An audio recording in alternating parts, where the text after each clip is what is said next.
could agree to that. Thank you. I'm speaking as someone who lost my father in a war, so I know the human cost. What would your advice be to American leaders, to world leaders, to neocons, to TV hosts who often speak about conflict in abstract or strategic terms rather than the human cost and the human terms? Like Look, my only statement is we have to get together. It's a very small group of people. It's the president, and the president. Okay, 3 presidents. And I'm the mediator president. And I'm mediating not an easy situation. It should be easy, but it's a lot easier when people understand each other, when they get together, and when they like each other. We don't necessarily have that situation as far as like is concerned. Maybe it can turn around. Maybe it can.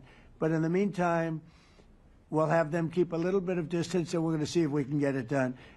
This is number 9, okay? This will be number 9 for me. I've solved 8, including the Middle East. I've solved 8. This, I thought, would have been among the easiest. We solved, President Putin mentioned yesterday Armenia, you know, all of the different wars. He said it was amazing because but the big one that he was surprised that we were able to settle was the Middle East. He thought it was incredible. He was very generous in that sense. This should be something we're able to settle, and I think we will be able to settle. Yeah, Brian. On that note, you will go down as the peacemaker, no doubt, and you will resolve this war. Well, you know, we resolved 8 others. It's funny how people say that. If you get this one, every time I do one, they forget about that one. I solved 8 wars. Go to Rwanda and the Congo, talk about India and Pakistan, look at Thailand, look at all of the wars that we solved. And every time I solve one, they say, if you solve the next one, you're going to get the Nobel Prize. I didn't get a Nobel Prize. Somebody got it who's a very nice woman, very nice. I don't know who she is, but she was very generous.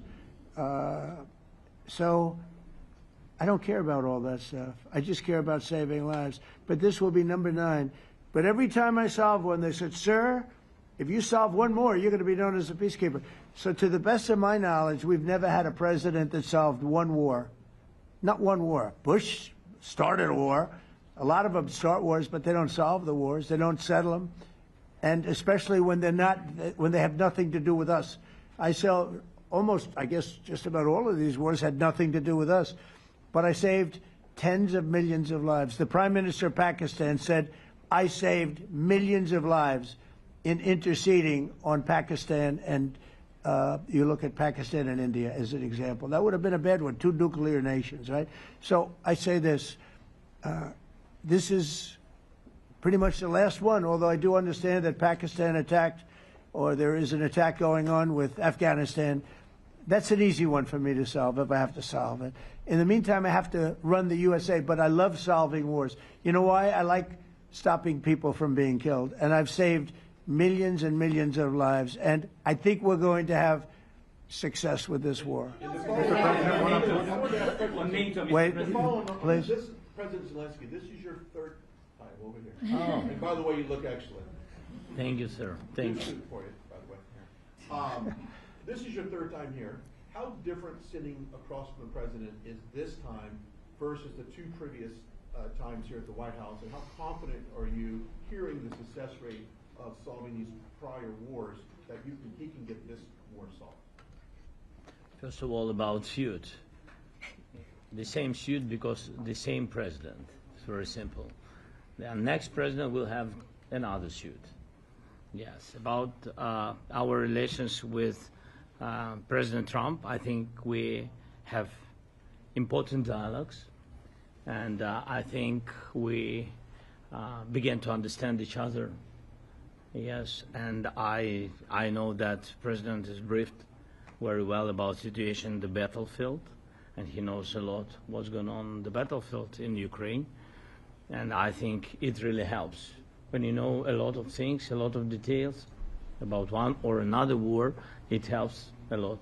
But we are still in war, and I hope we can manage. You are being heard that there are some countries that are not meeting their commitment. You pointed out Spain. They said that it's impossible. No, Spain has not come through. No, Spain has not been loyal to NATO. Spain has been, they're the only one.